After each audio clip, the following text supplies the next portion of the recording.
आज की useful trick इतने कमाल के हैं ना, आप देखने के बाद ये जरूर कहेंगे कि काश हमें ये पहले पता होता तो हम इन्हें जरूर अपनाते और हमारे कामों को आसान करते। ये ट्रिक आज से पहले आपने नहीं देखे होंगे तो वीडियो को एंड तक वॉच कीजिएगा और चैनल पे पहली बार आए तो चैनल को सब्सक्राइब कर लीजिएगा। आज हम फ्रिज की ट्रे में बर्फ नहीं बर्तन लिक्विड को सेट करने वाले हैं। तो जितना भी आप बर्तन लिक्विड एक बार में बर्तन धोने के लिए यूज करते हैं उतना हमने इस ट्रे के अंदर डाल लेना है। तो मैं यहाँ पे थोड़ा सा कम ही डाल रही हूँ। अगर आप ज्यादा बर्तन लिक्विड लेते हैं बर्तन धोने में तो आप ज्यादा भी यहाँ पर सेट कर सकते हैं और ज्यादा यूज करने के लिए आप 2-3 क्यूब का भी एक साथ में यूज ले सकते हैं। पर एक ही बार में आपके जितने बर्तन हैं एक टाइम के क्लीन हो जाएंगे। तो यहाँ पर हमने बर्तन लिक्विड ट्रे के अंदर डाल दिया है। आपके पास इस तरीके का जी ब्लॉक बैग है तो आप इसका यूज कर सकते हैं, नहीं तो आप एल्यूमिनियम फॉइल पेपर का भी यूज कर सकते हैं इसको कवर करने के लिए। और नॉर्मल जो प्लास्टिक होती है मार्केट में जिसे भी हम सामान लाने के लिए यूज करते हैं उसका भी आप यूज कर सकते हैं। तो हमने यहाँ इसकी आई क्यूब जैसा हार्ड इसको सेट नहीं करना है। तो जिस तरह का भी प्लास्टिक है एल्यूमिनियम फॉइल पेपर है आप उसका यूज कर सकते हैं। मेरे पास ये जी ब्लॉक वाला प्लास्टिक बैग रखा था और मैं इसे हमेशा संभाल के रखती हूँ क्योंकि बहुत ज्यादा काम आते हैं। तो जब भी इस तरह के बैग आते हैं ना तो आप इन्हें स्टोर करके रखें। ये बहुत सारी चीजों को स्टोर करने के लिए यूज में आ जाते हैं, अच्छे से एयर लॉक होते हैं। तो जो भी चीजें आप इसके अंदर रखेंगे ना वो खराब नहीं होती है। तो फिलहाल मैं तो यहाँ पे फ्रिज की ट्रे आपको रख के दिखा रही हूँ ताकि ये अच्छे से फ्रिज में सेट हो जाए। तो आप इसे इस तरीके से रखेंगे तो इसके 2 फायदे हैं। इसके अंदर की जो स्मेल है वो फ्रीजर के अंदर बिल्कुल नहीं फैलेगी और दूसरा इसमें आइस क्यूब की तरह ये हार्ड नहीं होगा, थोड़ा सा सॉफ्ट रहेगा क्योंकि ये बर्तन लिक्विड है। तो इसी तरीके से आप इसे बना के फ्रीजर के अंदर रख सकते हैं। और जब भी आप बर्तन क्लीन करेंगे इस ट्रे को इसमें से निकाल लीजिए और एक क्यूब निकालते हुए आप यूज कर लीजिए। एक तो ये बहुत जल्दी मेल्ट नहीं होती है, इसको यूज कैसे करना है ये भी देखकर आपको बहुत ज्यादा पसंद आने वाला है। तो ये इस तरीके से नहीं निकलेगा जैसे कि हम नॉर्मली आइस क्यूब निकालते हैं। इस तरीके से नाइफ की मदद से निकाल लीजिएगा, बहुत आसानी से बाहर आ जाते हैं। इसके बाद में जैसे कि मैंने आपको बताया है स्पॉन्ज के अंदर आपको होल करना है और उसके बाद में इस क्यूब को इसके अंदर सेट कर देना है। इससे देखेंगे ये आइस क्यूब धीरे धीरे मेल्ट होगा और पूरे ही स्पॉन्ज में अच्छे से फैल जाएगा। तो मैं इसके अंदर इंसर्ट करके दिखा रही हूँ, बिल्कुल इसी तरीके से आपने इसे इंसर्ट करके रखना है। इसके बाद में आप देखेंगे जितना आप इसको दबाएंगे उतना ही इसका जो बर्तन लिक्विड है वो बाहर आएगा। बार बार की आपको दिक्कत नहीं होगी कि बोतल में से निकाले। उसमें क्या होता है कभी कम आ जाता है कभी ज्यादा आ जाता है, पर इसमें सिमिलर एक तरीके से ही बर्तन लिक्विड इसमें से बाहर आ जाएगा और आपके जितने बर्तन है एक बार में क्लीन हो जाएंगे। चलिए मैं आपको करके दिखाती हूँ। तो हल्का सा ही आपने इसके ऊपर पानी डालना है और आप देखेंगे इसके अंदर से थोड़ा थोड़ा बर्तन लिक्विड निकलने लग गया है। इस तरीके से एक टाइम के बर्तन आप अच्छे से क्लीन कर सकते हैं। आई होप ये ट्रिक आपको पसंद आती है। ट्रिक आपको पसंद आती है तो वीडियो को लाइक कमेंट और शेयर कर दीजिएगा। यहाँ पर जितना हो सके चीनी के बर्तन हैं उनको अलग से आप क्लीन किया करें। मेरे साथ यहाँ गलती से हो चुका है कि मेरे पहले जो आए होंगे उन्होंने यहाँ पे चाय के कप रख दिए हैं। तो हमेशा जो ये चीनी के बर्तन होते हैं कांच के बर्तन होते हैं इन्हें अलग से क्लीन करें। तो मैंने जितने भी बर्तन है इस स्पॉन्ज की मदद से अच्छे से क्लीन कर लिए हैं और अभी भी देख सकते हैं इसके अंदर काफी सारा बर्तन लिक्विड है। चाहे तो आप इसे क्लीन कर लीजिए या नेक्स्ट टाइम के लिए रख लीजिए, तो आप इसे और बर्तन भी क्लीन कर सकते हैं। आई होप ट्रिक आपको पसंद आती है। अगला यूजफुल हैक भी बहुत ज्यादा काम का है क्योंकि इस तरह का सेलो टेप ना हर घर में होता है। दिक्कत होती है जब इसका एंड गुम हो जाता है। एंड गुम हो जाए तो ढूंढे कैसे, इसके लिए आप पेन का यूज कर सकते हैं। बस इसको है ना क्लॉकवाइज इस तरीके से घुमाइए या एंटी क्लॉकवाइज जिस तरीके से भी आपका टेप है। जहां तक तो सारी टेप एंटी क्लॉकवाइज ही होती है निकालने के लिए। तो आप इस तरीके से अगर घुमाएंगे पेन को तो आप देखेंगे जहां पे भी एंड होगा वहां पर एक मार्क हो जाएगा और आपने वहीं पर रुक जाना है। तो इसके एंड को ढूंढने के लिए कभी भी सीजर का यूज ना करें, किसी तरीके से ब्लेड का यूज नहीं करें। आप यहाँ पर पेन का यूज ले सकते हैं और आप देखिए मुझे एंड मिल गया है। बस आपने इस तरीके से इस पे पेन चलाना है, आपको आसानी से एंड मिल जाएगा और इस एंड को आप ढूंढ सकते हैं। तो ये ट्रिक भी बहुत ज्यादा काम की है अगर बार बार टैप का जो एंड है वो खत्म हो जाता है। कोशिश कीजिएगा जब भी आप इसका यूज करते हैं तो इसके साइड कॉर्नर को अच्छे से दबा लें ताकि जो टेप है ये आपको आसानी से मिल जाए। या जिस भी चीज के लिए आप इसे यूज कर रहे हैं उसका छोटा सा पेपर का टुकड़ा भी आप इसके अंदर लगा सकते हैं। इससे भी इसके एंड बहुत आसानी से मिल जाते हैं। अगर ना ही मिल रहे हो तब आप पेन का भी यूज कर सकते हैं। आई होप ये ट्रिक भी आपको पसंद आती है। और ये जो मिट्टी वाले दिए है ना अभी भी हमारे घर में रखे हुए हैं। बहुत से घरों में इनका यूज किया जाता है, कुछ घर में बिल्कुल यूज नहीं किया जाता है, सिर्फ रखे रखे होते हैं। तो आज मैं इसका यूज करके आपको बताने वाली हूँ और बहुत ही कमाल का हैक है, आपको ये जरूर करना चाहिए। तो यहाँ पर मैंने लिया है खाने वाला नमक। हमने 1-1 चम्मच नमक इन दियों के अंदर डाल देना है और आपने इन दियों को रखना है वॉशरूम में, बेडरूम में या जहां पे भी नमी भरी जगह होती है, यानी ऐसी जगह पर जहां पर बहुत ज्यादा नमी होती है, बैक्टीरिया पनपते हैं, उन जगह पर आपको इन दियों को रखना है। इससे क्या होगा, जितने भी बैक्टीरिया है वो रिमूव तो होंगे ही होंगे, वहां का जितना भी मॉइस्चर है ये नमक अपने अंदर ऑब्जर्व कर लेगा और आप देखेंगे जब नमी हट जाएगी तो 2 या 3 दिन या हो सकता है ज्यादा दिन बाद भी नमक कुछ इस तरीके से मेल्ट हो जाएगा। ये एटमॉस्फेयर में जितनी भी नमी है उसको ऑब्जर्व कर लेता है। तो इस तरीके से आप अपने रूम या वॉशरूम जहां पे भी आपको लगता है कि बैक्टीरिया पनपते हैं, बहुत ये जगह गीली गीली रहती है, तो वहां पर आप इन नमक वाले दियों को रख सकते हैं। और जब ये इस तरीके से मेल्ट हो जाए तो इसे फेंकने की बजाय वॉश बेसिन में या सिंक में आप इसे डाल दीजिएगा। इससे जो पाइप के अंदर की गंदगी है वो अच्छे से क्लीन हो जाती है। तो इसे फेंकने की बजाय इस तरीके से आप जरूर यूज में ले। आई होप ट्रिक आपको पसंद आती है। चलिए बढ़ते हैं आज के अगले यूजफुल हैक के लिए। ठंड का सीजन आ चुका है और ठंड के सीजन में लहसुन का बहुत ज्यादा सेवन किया जाता है क्योंकि इसकी तासीर गर्म होती है। सिर दर्द ये तब हो जाता है जब इसे हमें छीलना होता है, क्योंकि छीलने में ये बहुत ज्यादा टाइम लेता है। उसके साथ ही हमने इसमें चाकू की भी जरूरत होती है, हमारे नाखूनों की भी जरूरत होती है और काफी टाइम लग जाता है क्योंकि एक एक लहसुन को हमने खोलना होता है। इसके बाद में ही इसका छिलका निकलता है। तो मैं एक तरीका आपको बताने वाली हूँ जिससे ये लहसुन बहुत कम टाइम में बहुत सारी आप छील सकते हैं। तो लहसुन को आपने कलियों में से इस तरीके से अलग कर लेना है, यानी कि एक एक कली को हमने बिखरा लेना है। ये बहुत आसानी से हो जाता है। इसके बाद में कोई सा भी मोटा कॉटन का कपड़ा आप लीजिए। इसके बाद में जो ट्रिक मैं आपको बताती हूँ इसे आपने जरूर करना है। तो यहाँ पर हमने चाय की छलनी लेनी है, तो स्टील वाला चाय छलनी लेंगे तो बहुत अच्छा है क्योंकि ये थोड़ा सा भारी आता है। इसके बाद में अच्छे से ना इसके ऊपर टैप करना है। बहुत जैसे जैसे आप छलनी से टैप करते जाएंगे आपको लहसुन में से चटकने की आवाज आने लग जाएगी। तो आपको पता चल जाएगा कि जो लहसुन की कलियां हैं वो अपने आप छिलके में से निकलने लग गई है। इसके बाद में इस छिलके को अच्छे से उतारने के लिए आप यहाँ पर ताले का यूज कर सकते हैं क्योंकि ताला काफी ज्यादा वजन में आता है। इसके बाद में हल्के हल्के से आपने जैसे हम कपड़े धोने के लिए ब्रश का यूज करते हैं उस तरीके से इस ताले का यूज करना है, ताकि जो ढीली पड़ चुकी लहसुन की छिलके हैं वो इस ताले की वजह से निकल जाए। बहुत हल्के हल्के आपने बस इसे रब करना है, ज्यादा टाइम नहीं जाएगा। यहाँ पे 6 से 7 मिनट में जितनी भी लहसुन है उनका छिलका बहुत आसानी से ढीला हो जाएगा। थोड़ी सी लहसुन 1-2 इसमें पिचक सकती है, कोई दिक्कत नहीं है क्योंकि ताले का जो वजन है वो थोड़ा सा ज्यादा होता है। यहाँ लहसुन एकदम छिलके में से बाहर नहीं आएगी, बस इसकी जो ऊपरी परत है वो ढीली हो जाएगी, जिसे आप आसानी से इस तरीके से निकाल सकते हैं जैसे कि मैं आपको निकाल के दिखा रही हूँ। ये ट्रिक बहुत ज्यादा काम आएगा। आप इसे विंटर सीजन में जरूर करके देखिए क्योंकि लहसुन की तासीर बहुत ज्यादा गर्म होती है। जैसे मैं आपको लहसुन दिखा रही हूँ बिल्कुल इस तरीके से लहसुन होगा, बस आपने ऊपर से इसकी परत को निकालना है। और ये बहुत इजी तरीका है लहसुन को छीलने का। आई होप ट्रिक आपको पसंद आती है। ट्रिक आपको पसंद आती है तो वीडियो को लाइक, कमेंट और शेयर कर दीजिएगा। चैनल में पहली बार आए तो चैनल को सब्सक्राइब कर लीजिएगा। ऐसे यूजफुल वीडियो मैं आपके लिए लेकर आती रहती हूँ। चैनल को एक बार जरूर विजिट कीजिएगा। बहुत ही कमाल के हैक है जो आपके घर और किचन की लाइफ को आसान बना देते हैं। लहसुन बहुत ज्यादा क्वांटिटी पे छीलने पर दिक्कत होती है इसे स्टोर करने के लिए, तो आप यहाँ पे खाने वाले कुकिंग ऑयल का यूज कर सकते हैं, सरसों के तेल का भी यूज कर सकते हैं। एक पतली लेयर इस पे बना दीजिए और लहसुन बहुत लॉन्ग टाइम तक स्टोर करी जा सकती है। विंटर सीजन आ चुका है और विंटर सीजन आते ही आपने देखा होगा इस तरह के आलू ना मार्केट में बहुत ज्यादा आते हैं। इन आलू को धोकर नहीं बेचा जाता है क्योंकि ये न्यू आलू होते हैं, इसकी स्किन बहुत ज्यादा पतली होती है। अगर हम इसे चाकू या पिलर से छिलने जाएं तो बहुत ज्यादा आलू या जो छिलका है वो निकलने में आ जाता है। तो इसे एक कमाल के तरीके से हम छील सकते हैं और इसकी जो मिट्टी है वो भी क्लीन हो जाएगी। देखकर आप इसे जरूर करना चाहेंगे। तो इसके लिए हमें चाहिए यहाँ बर्तन स्क्रब। तो आपके पास इस तरह का सॉफ्ट वाला स्क्रबर है, इसका यूज ना करें क्योंकि इससे आलू छिलेगा भी नहीं और ये जो स्क्रबर होते हैं खराब हो जाते हैं। आप यहाँ पर इस तरीके से ग्रीन स्क्रब का यूज कर सकते हैं, जो यह स्टील वाला जूना होता है आप उसका भी यूज कर सकते हैं। अब इसे यूज कैसे करना है ये देखना है आपने। तो क्या करना है, ये जो आलू है इसको इस तरीके से पकड़ना है। अगर आपके पास 2 जूना है तो आपके हाथ बिल्कुल गंदे नहीं होंगे। मेरे पास एक ही है तो मैंने हल्के हल्के हाथों से ही देखिए इसको इस तरीके से इसके ऊपर रब किया और आपने देखा इसका छिलका ना निकल गया है। कुछ भी एक्स्ट्रा करने की जरूरत नहीं है, बस आपने इसे ना धोना नहीं है, धो के नहीं यूज करना है। अगर आप इसे धो के यूज करने जाएंगे तो आप देखेंगे इसकी परत पहले से ही निकल जाती है और हाथ अलग गंदे हो जाते हैं क्योंकि इस तरह के आलू में बहुत ज्यादा मिट्टी भी आती है।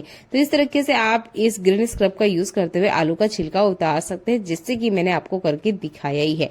कुछ सेकंड्स में इसके छिलके निकल जाते हैं। वैसे तो बहुत सारे तरीके हैं इसके छिलके निकालने के लिए, पर स्क्रब वाला तरीका बहुत ज्यादा काम का है, जैसे कि मैंने आपको करके दिखाया ही है। काफी सारे आलू ना एक साथ छिल जाते हैं और यहाँ पर मैं इसे हाथों हाथी पानी के अंदर डालूंगी, क्योंकि जो आलू है वो काला हो जाएगा। तो आपने भी ऐसे ही यूज करना है। इन आलू को डायरेक्ट तभी छिलना है जब आप खाने में या सब्जी बनाने के लिए इसका यूज कर रहे हैं। पहले से अगर आप छिल के रखेंगे तो ये आलू काले हो जाते हैं, क्योंकि इसकी परत बहुत ज्यादा पतली आती है।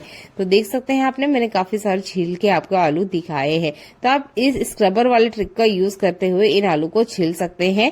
आई होप ये ट्रिक आपको बहुत ज्यादा पसंद आती है। और आलू काफी हद तक साफ हो चुके हैं। यहाँ पर हमने किसी तरीके से चाकू और पीलर का यूज भी नहीं करा है और जो हमारे आलू है वो छिल चुके हैं। आई होप ये ट्रिक आपको पसंद आती है। ट्रिक आपको पसंद आती है तो इसे शेयर करना बिल्कुल ना भूलें, क्योंकि विंटर सीजन में इस तरह के आलू बहुत ज्यादा आते हैं और आलू आप देख सकते हैं बहुत अच्छे से क्लीन हो गए हैं। अगला यूजफुल हैक मेरा नारियल के छिलके से जुड़ा हुआ है। ये नारियल के छिलके ना अक्सर हम फेंक देते हैं, पर इसका बहुत अच्छे से यूज ले सकते हैं हम हमारे घर में। तो हमारे घर में बहुत सारे ऐसे कीड़े मकोड़े होते हैं जो अनचाहे मेहमान होते हैं। हमने उन्हें बुलाया नहीं होता है, पर वो घर के अंदर आ जाते हैं।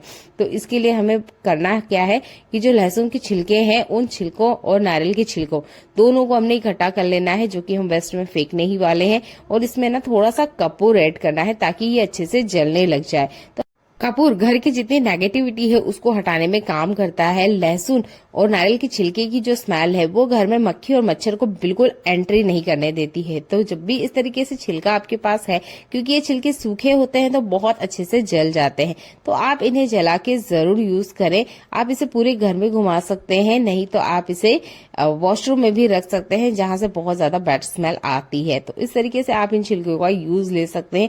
फेंकने से पहले एक बार ये ट्रिक जरूर अपना के देखिए। आप देखेंगे इसकी स्मेल से जितनी भी बैक्टीरिया है वो भी खत्म हो जाते हैं और मक्खी मच्छर है वो भी भाग जाते हैं। आई होप ये ट्रिक भी आपको बहुत ज्यादा पसंद आती है। जैसे ही विंटर का सीजन आता है, ये हरी साग सब्जियां ना बहुत ज्यादा आती है और ये विंटर के सीजन में खाना भी हर कोई पसंद करता है। पर इन साग सब्जियों को तोड़ने में बहुत ज्यादा दिक्कत आती है, क्योंकि बहुत ज्यादा टाइम कंज्यूमिंग होती है। तो क्यों ना इन्हें आसान बनाया जाए। जैसे कि पहली जो मेरी टिप है वो मेथी को लेके। मेथी को तोड़ने में ना बहुत ज्यादा टाइम लगता है।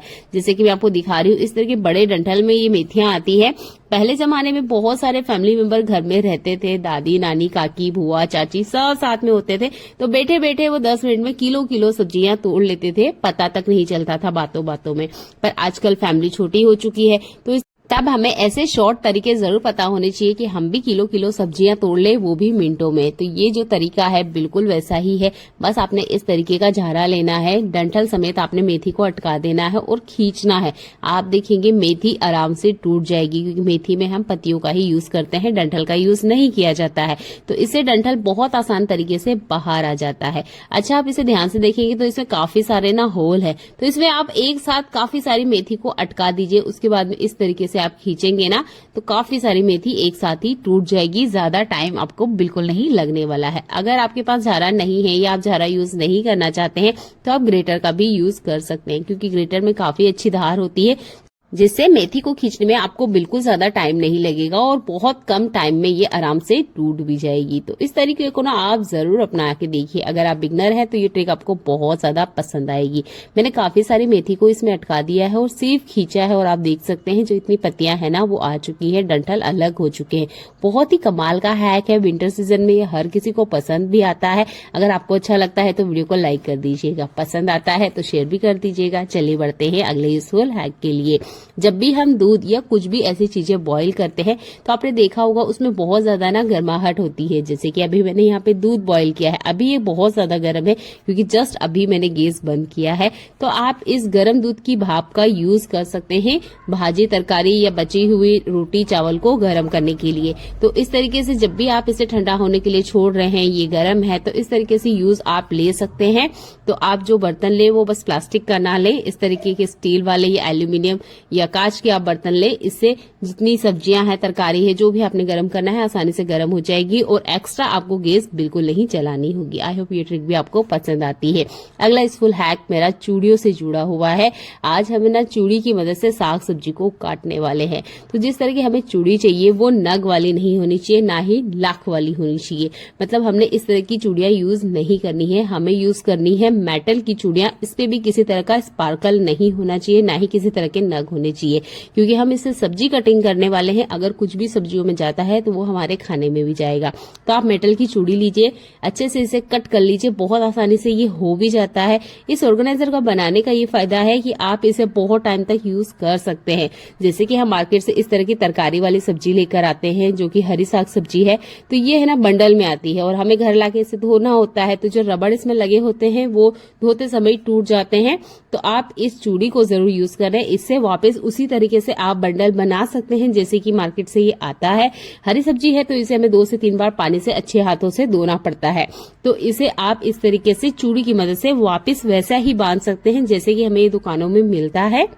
और अपनी सुविधा के अनुसार आप इसमें गंदे पत्ते या अच्छे पत्ते या जो मिट्टी वाले पत्ते हैं उनको हटा भी सकते हैं। बस आपने लास्ट वाले ये जो डंठल वाले पार्ट है इनको थोड़ा सा काट के हटा दीजिए। ये देखिए, इनकी हमें जरूरत होती भी नहीं है तो इनको हम हटा देते हैं।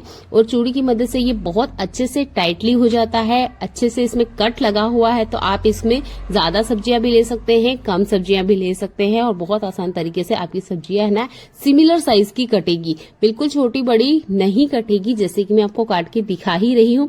जैसे ही आप इसे थोड़ा काटेंगे और आपको लगता है कि चाकू पास में आ चुका है चूड़ी के, तो चूड़ी को आपने हल्के से खोलना है और पीछे की तरफ ना खिसका लेना है। इससे ये जो बंडल है बिल्कुल नहीं बिखरता है। बस इस तरीके से आप इसे हल्का सा खोलेंगे और पीछे की तरफ खिसकाएंगे, ये खुल जाती है। रबड़ जब हम यूज करते हैं तो रबड़ को हम नहीं खिसका पाते हैं। रबड़ चाकू से गलती से अगर कट भी जाए तो क्या होता है कि वो हमारी तरकारी या सब्जी में आ जाता है, पर चूड़ी नहीं कटती है क्योंकि मेटल की चूड़ी है। तो इसमें कट लगने का कोई चांस नहीं है कि कुछ कट भी लग जाता है तो वो हमारी सब्जी में आ जाए। तो आई होप ये ट्रिक आपको पसंद आती है।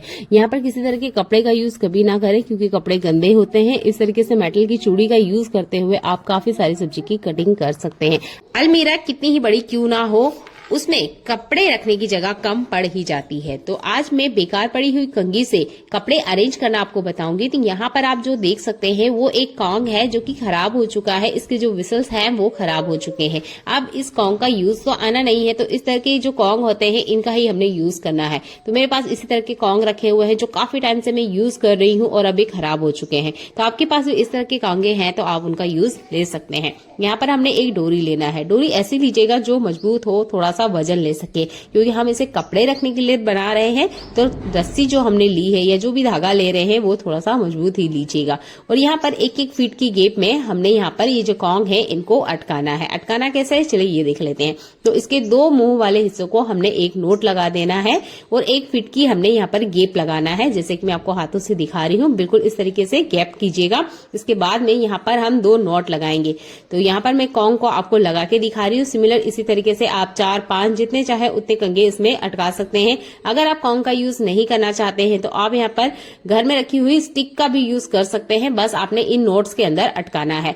नोट को ध्यान से लगाइएगा ताकि सिमिलर जगह पर हो, यानी कि ऊपर नीचे ना हो जाए, इस बात का जरूर ध्यान रखिएगा। जैसे कि मैं आपको लगा के बता रही हूँ, बिल्कुल इसी तरीके से आपने नोट बनाने हैं। और ये कॉन्ग या जो आप स्टिक यूज कर रहे हैं उसको भी इस तरीके से लगा सकते हैं। बस इस नोट को थोड़ा सा अच्छे से हमने इसमें अटका देना है ताकि जो कॉन्ग है बाहर बिल्कुल ना निकले। तो यहाँ पर मैंने इस कॉन्ग को अच्छे से अटका दिया है। नोट हमने इसलिए लगाया है ताकि ये कॉन्ग खिसके नहीं, एक बार हम इसे बनाएं और ये काफी लॉन्ग टाइम तक चल जाए। तो इस तरीके से मैंने इसमें नोट लगा दिया है। आप कॉन्ग के दूसरे हिस्से पे भी मैं यहाँ पर नोट लगा के आपको दिखा रही हूँ। बिल्कुल आपने इसी तरीके से ऑर्गेनाइजर बना के रेडी करना है। ये बहुत कम जगह लेता है, काफी सारे इसमें कपड़े आ जाते हैं। और आपके पास भी अगर स्पेस की प्रॉब्लम है, अलमीरा में जगह नहीं है या अलमीरा अभी लेने का आपका बजट नहीं है और कपड़े आपको अरेंज करके रखना है काफी अच्छे तरीके से, तो इस ट्रिक को आप यूज कर सकते हैं। बिगनर है तो आपको बहुत ज्यादा ये पसंद आने वाला है। 1 फीट या उससे थोड़ी सी कम गैप देने के बाद में यहाँ पर दूसरे कॉन्ग को हमने इस तरीके से ही नोट लगाते हुए अटका लेना है। जैसे कि मैंने आपको कहा कि अगर आपके पास ज्यादा कॉन्ग है तो आप उसको इसमें लगा सकते हैं। मेरे पास यहाँ पर 3 ही कॉन्ग है, इसलिए मैं आपको यहाँ पे 3 ही कंघे लगा के दिखा रही हूँ। तो इस तरीके से नोट की मदद से बढ़िया से अच्छे से इनको अटका लेना है। चलिए इसको यूज कैसे करना है ये देख लेते हैं। ऑर्गेनाइजर तो हमारा बनके रेडी हो चुका है। तो इसे आप किसी कील पे हैंग कर सकते हैं, अलमीरा के अंदर हैंग कर सकते हैं, अलमीरा के बाहर भी आप इसे हैंग कर सकते हैं। तो फिलहाल में मैं आपको इसे दरवाजे के पीछे अटका के दिखा रही हूँ। तो इस तरीके से साड़ियों को छोटा फोल्ड करना है और उसके अंदर इस तरीके से अटका देना है। देख सकते हैं साड़ी आराम से अरेंज हो गई है और एक एक साड़ी आपको अलग से नजर आने वाली है। एक ही डोरी में काफी सारी साड़ियां इस तरीके से आ जाती है। तो ये साड़ी रखने के लिए सबसे बेस्ट है। इसी तरीके से बड़े दुपट्टे हैं आपके पास, आप उनको रख सकते हैं, बेडशीट को रख सकते हैं, कवर्स हैं आपके पास तकिए के, तो उनको भी आप इस तरीके से अरेंज करके रख सकते हैं। तो आई होप ये ट्रिक आपको पसंद आता है तो वीडियो को लाइक, कमेंट और शेयर करना बिल्कुल ना भूलें।